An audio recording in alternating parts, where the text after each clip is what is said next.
Jacob Unruh, the Oklahoman, joins us on Oklahoma State football. Jacob, thanks for your time. There's probably been, not that everybody hasn't had roster attrition or whatever, but there does seem to be a major facelift at Oklahoma State. How have they, or how has that helped, hurt, or how they reacted to that during spring workouts? You know, they're really positive around there, and you know, it could be all doom and gloom on the outside looking in, but Mike Gundy and his staff never seemed to panic and had a plan of action and went and got, you know, Alan Bowman, Texas Tech, Michigan transfer, and to go be a veteran presence at quarterback. They really like what they've seen from him, and they go and replenish the running back. They go and get some more receivers. They're talented, and new defensive coordinator. They're excited about that and switching to a 3-3-5, and they like where they're at. You know, it's, you know, as Mike says, it's hard to tell right now how good they're exactly going to be because, you know, it's not August yet, and there's not a lot of hitting going on and stuff like that. But they feel better. You know, the offensive line's gotten healthier and got some new guys up there too, and so.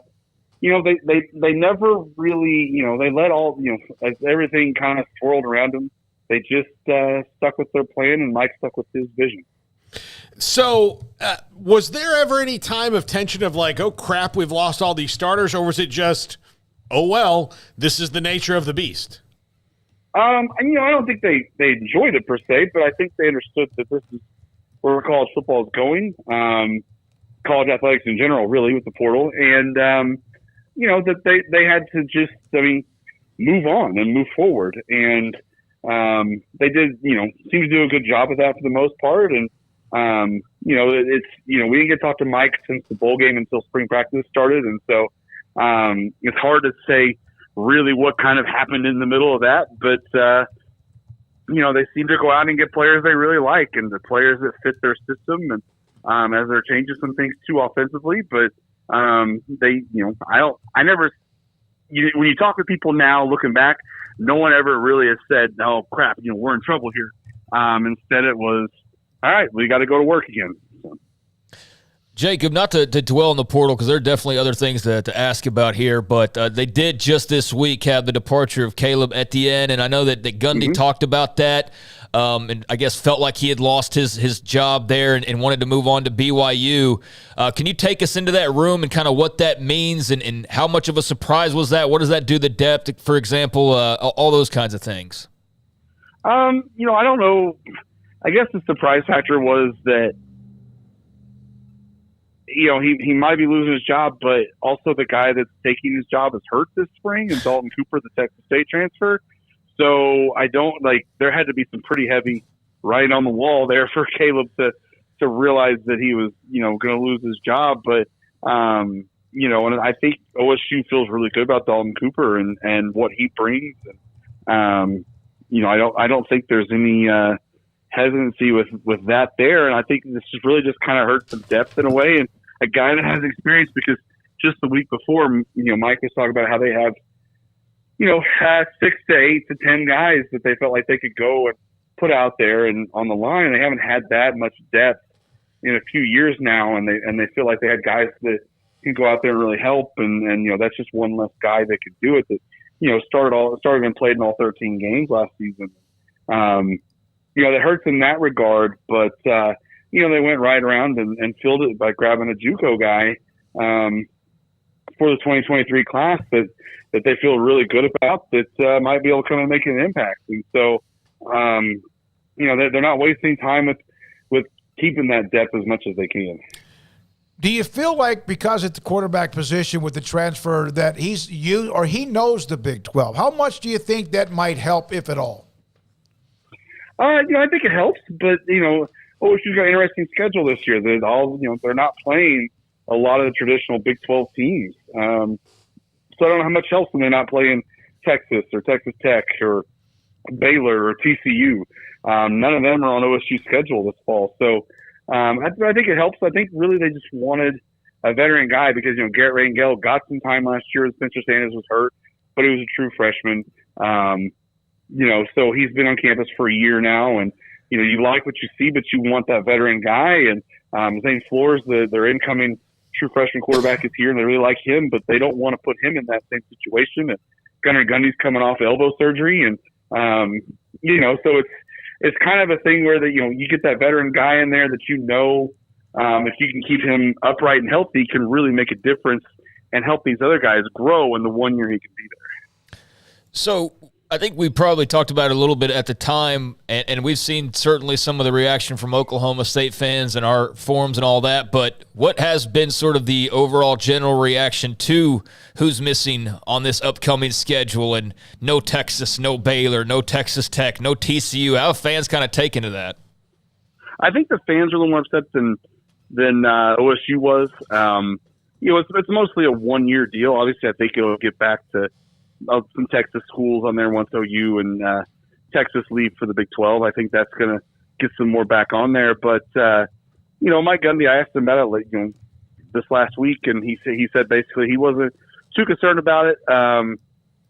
It is what it is. But he said also that I asked about the recruiting aspect of it too, because they obviously recruit Texas pretty heavily. And, he said that could be a concern. He said, but he's also learned that these athletes don't really care.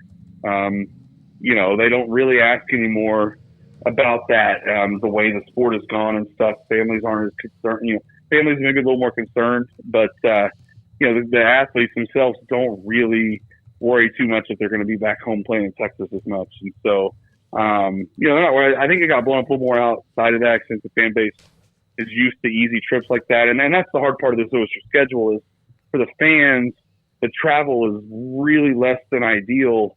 Because you've got trips to Ames, Orlando, Houston, and I'm going blank on another one. Brigham Young? No, BYU actually comes to Stillwater. They got lucky there. They got to go to Tempe for a non-conference game. There's just not that easy drive to Texas. Houston's obviously further south, and so there's just not that normal drive that they get to make to go down to Texas, and West Virginia is the other one I'm thinking of. You got West Virginia mixed in there. There's a lot of flights. There's not as easy drives, and so I can see where the fans are coming from in that regard. So Mike Gundy has been consistent. He's sustained his winning. His record's really good. 156 and 75. They're always in the mix. Last year, like Baylor, it just did not work out about the midway point.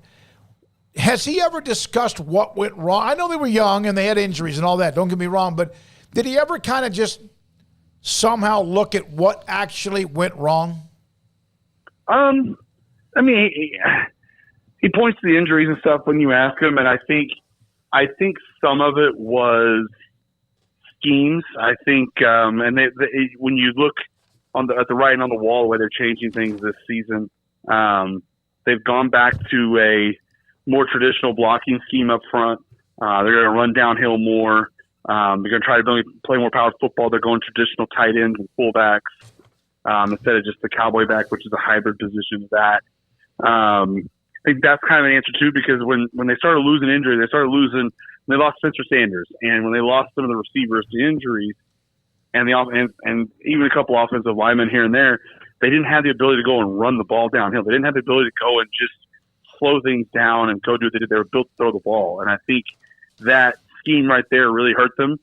They were pleased most part for the defense, but Gundy really likes the 3-3-5, and going against it's been very difficult for them. So I think he brings that in now to answer some defensive questions he had too, and to kind of change some things up and go with what he thinks is a new trend and the way things are going. And so, but I think really it boils down to that offense and how that offense just had that inability to run the ball, mostly when they're healthy too, but they had Spencer Sanders around to cover it up, and then it really got exposed when they didn't have Spencer Sanders around. Jacob, and I don't know, this is just a vibe I get from guys like Dabo Swinney and Mike Gundy, who are old school coaches trying to transition into the new reality of college football. Do you ever get the vibe that like Mike Gundy might just get tired of this and go, you know what, I've made a ton of money, I'm going fishing? We've asked him that, and he always says no. He's having the time of his life. He loves it. He's more energetic than ever. I think the Fiesta Bowl season in 2021 really fired him up and really got him going again. Last year was obviously a drag at the end, but before that they were a top 10 team halfway through the season, and so I don't know. I mean, he seems adaptable to the portal. They're using it pretty well from what I could tell, and he's always been a guy that's kind of ahead on that too, because they always utilize the grad transfers and things like that before more than a lot of teams did. He was open to all that stuff too. So I don't think that's necessarily going to run him away. I think what's going to run him away is if he just decides he's just tired and wants to stop. But I don't see that happening anytime soon necessarily with him. Jacob, know you got to run, but no spring game because of stadium construction. But what have been the early returns on Brian Nardo there as defensive coordinator? Everyone's fired up on him. We got to talk to him this week. Super personable guy. Obviously, they got him from the Division II level at a school that a lot of people don't know about up Northeast. But they like what he's brought. He's a good people person. I guess he sat down with Gundy on his interview, not realizing entirely it was a job interview. So he's just going to teach Gundy what 3-3-5 defense and move on down the road. And instead, Gundy offered him the job after he taught him for hours about this defense and the schemes and everything about it. And so it's everyone's fired up about it, and it plays into OSU's hands a little bit. Now you're moving Colin Oliver to linebacker, you're moving Kendall Daniels to rover safety.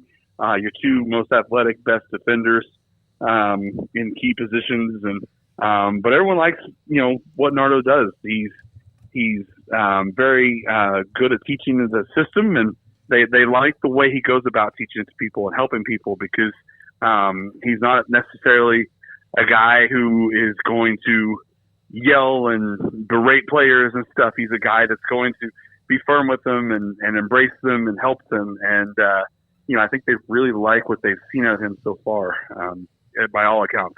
Well, 3-3-5, that's what Oklahoma State's bringing to the table. Tony White at Nebraska from Matt Rule. I read where they were going to go 3-3-5, so it's starting to be something that's catching on.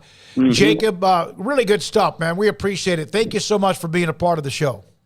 All right, thanks for having me. Jacob Unruh, the Oklahoman, Oklahoma State. So many different storylines with them. Interesting to see how they come out and